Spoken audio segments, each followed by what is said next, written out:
Jimmy, you ready? It's 5:15. All right.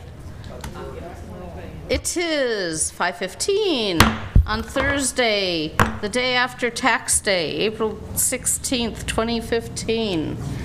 And I am calling this special meeting to order. Can you please call the roll? Councilmember Asher. Here. Councilmember Donahue. Do we know if he's expected? We don't know. Okay. Councilmember Martinez. Here. Vice Mayor Davis. Here. And Mayor Atkin. Here. So you get 4 or 5 of us tonight. We have one item on the agenda. So is there any public comment? I see this, it's wide open. I don't see any public. All right. Catherine, you were first out of your chair. Are you doing the report? I am. Okay. Good evening, Mayor Atkin and council members. My name is Catherine Furpa. I'm the housing coordinator with the Community Development Department. Today we're here to get approval for the DDA, this resolution, which is a DDA between EAH Housing and the city for the 3706 San Pablo 1025 West MacArthur housing site. It's on San Pablo Avenue between MacArthur Boulevard and 37th Street. It's vacant except for an existing outdoor billboard, which will be removed prior to construction. This is the site plan for the proposed project. In June of 2014, EAH and the city entered into an exclusive right to negotiate agreement for this project, and on January 22nd, 2015, the Planning Commission approved the conditional use permit and design review. A project description, it's 6 stories, about 7,000 square feet of commercial on San Pablo, 87 residential units, rental units. There's 86 are restricted to low-income households, low and very low. There's 1 manager's unit, that's a 3-bedroom unit. 4 units are proposed for special needs, and perhaps more if there's additional funding for that. On-site residential services and management are included. There's 108 space structured parking after all the planning, getting through the planning entitlements. We're at 108 spaces of structured parking. There's a courtyard on the podium, 4th floor roof patio, active and passive children's play equipment. There's an on-site management office, resident services office, and community rooms, which you can see the design for here. This is the courtyard with the active and passive play equipment for children.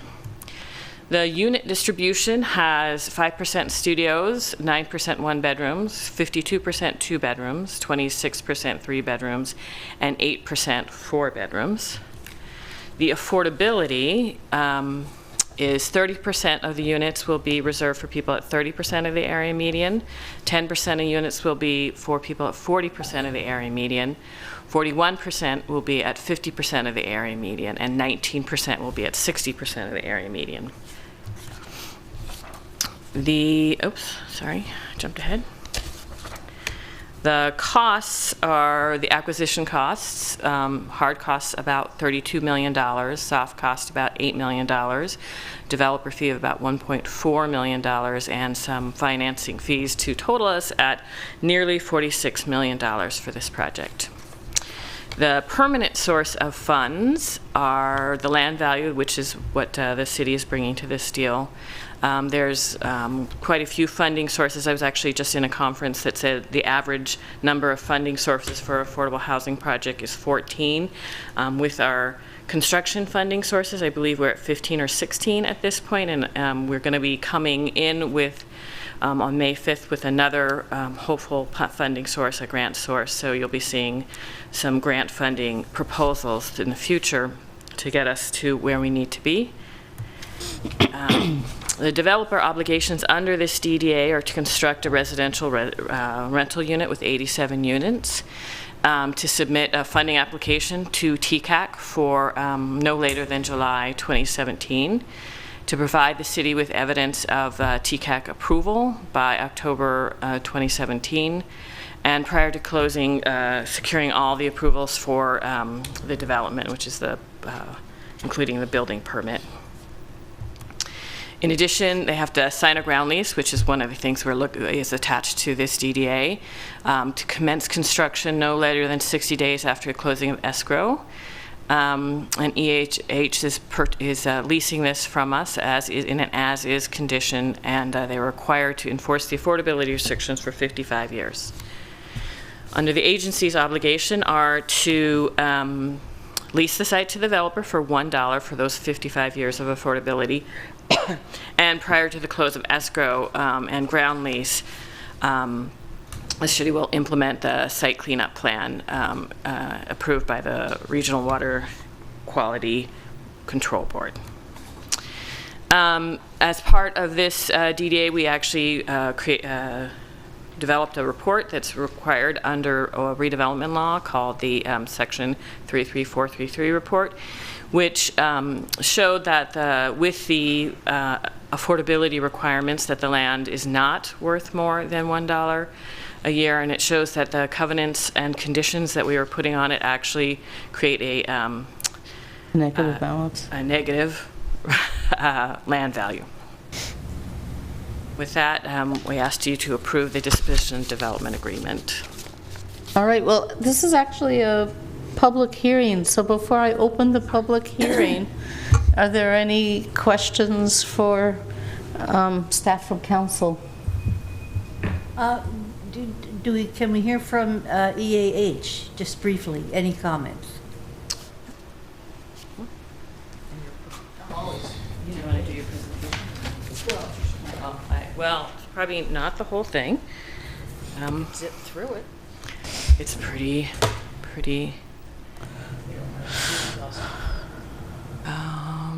Wait, this is not a. How do you turn it into a slide? 33 slides.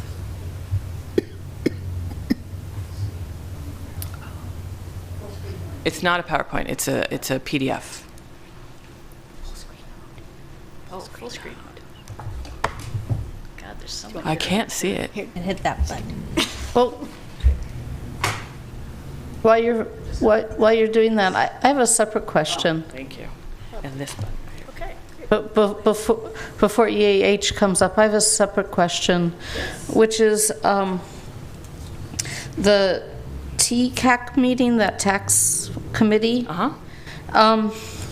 Does it make sense for Emeryville to make a personal and in-person appeal for that application? No, it's not done in a public hearing in any way. It's a NOFA, notice of funding availability, and then it goes through the process. There's no.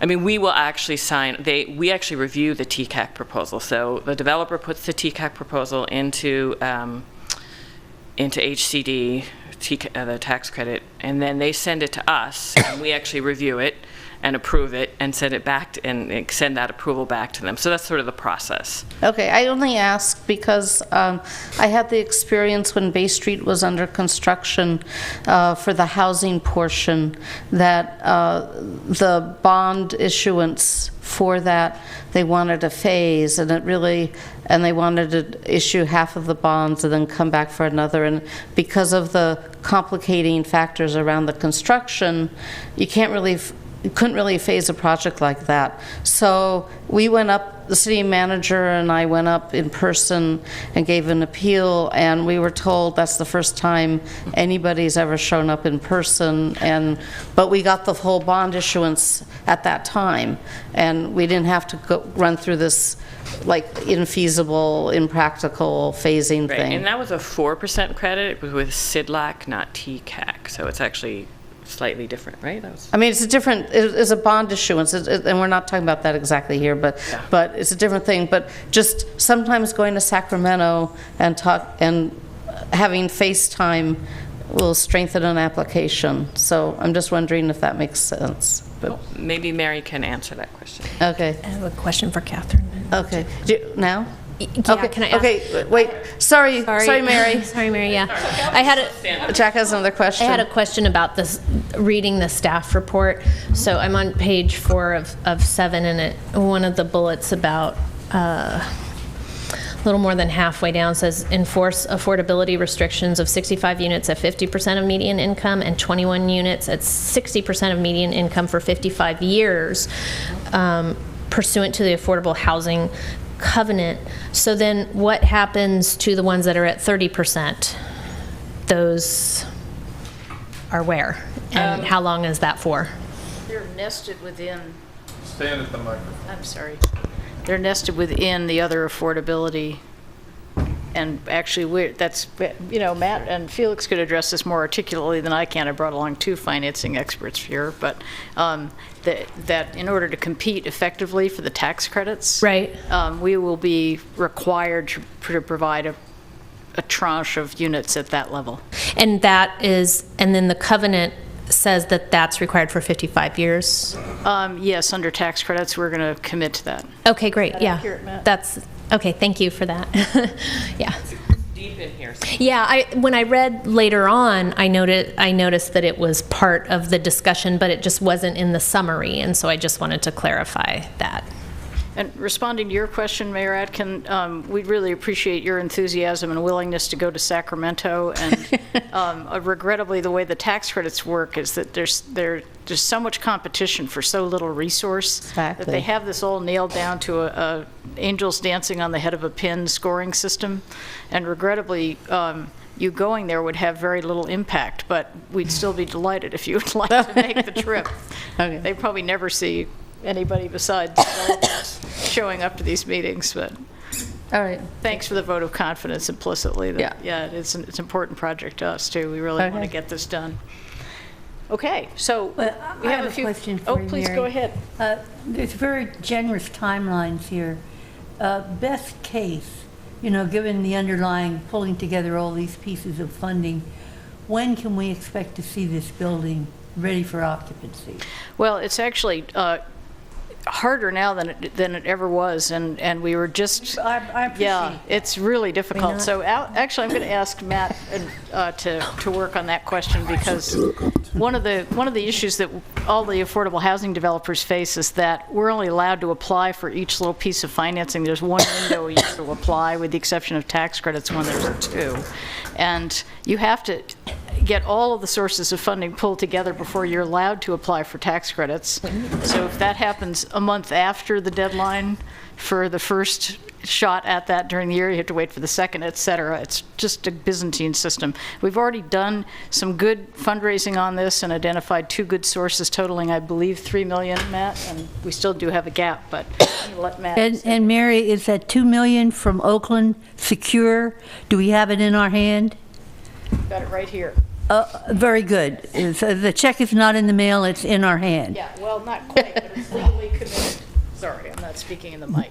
Ms. Davis, Matt Steinley, Vice President of Real Estate Development for EH. With respect to your question about the best case scenario would be that we would get a tax credit reservation in the second cycle of 2016, which would generally, hopefully, permit us to start construction in November of 2016. That is the best case. We do still have a financing gap, and we're working assiduously on trying to eliminate it, but it could result in coming close to the maximum time So frame allowed. let us assume that best case is going to work for us. We've had luck in the past, so let's keep our fingers crossed. Let us assume fall 16, November 16, something like that. How many years then to build the 2 years to build it? No.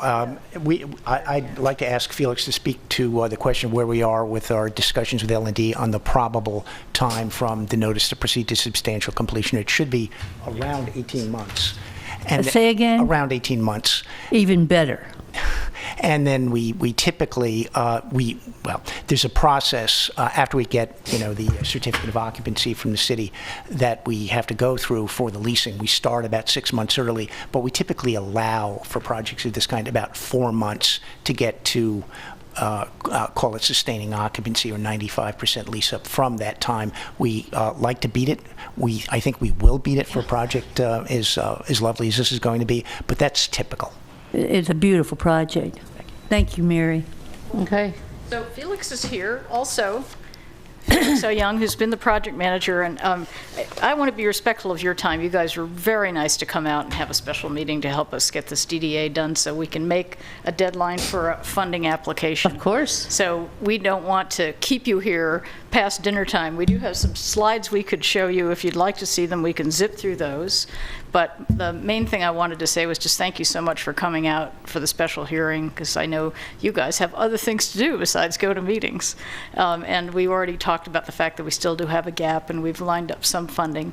And Felix may have one or other two things to say, but I did want to mention, following up on our discussion, Mayor Atkin, about going to Sacramento, there is one area where the city can make a huge difference, and that is to support Tony Atkins, Speaker Atkins' package of affordable housing bills as vociferously as you can manage.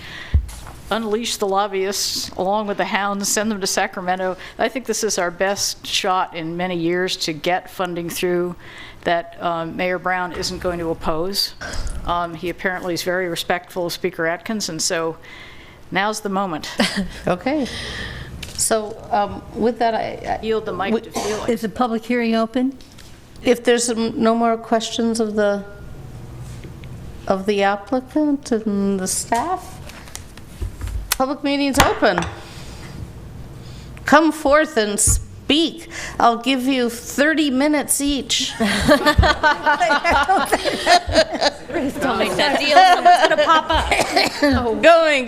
The public hearing is closed. Resolution, wonderful, wonderful project. Let's get on it. Is there a motion to approve the resolution? May I say one thing? Made a motion. Oh, sorry. On page 2 of 3, where the 1, 2, 3, 4th whereas, it says an EAH will develop an 8-7 instead of 87. Can we just make that 87? In the resolution? In the resolution, yeah, page 2 of When 3. you send them, Catherine. So just Which is it? the whereas, it says 8-7 8- instead of 87. It's the fourth whereas. Can we just, a little typo. Why there? Yeah, we need a Y there, that's all. Okay. Otherwise, second the motion. Okay. With that edit, we need to call the roll. We can't just do this by acclamation. So please call the roll.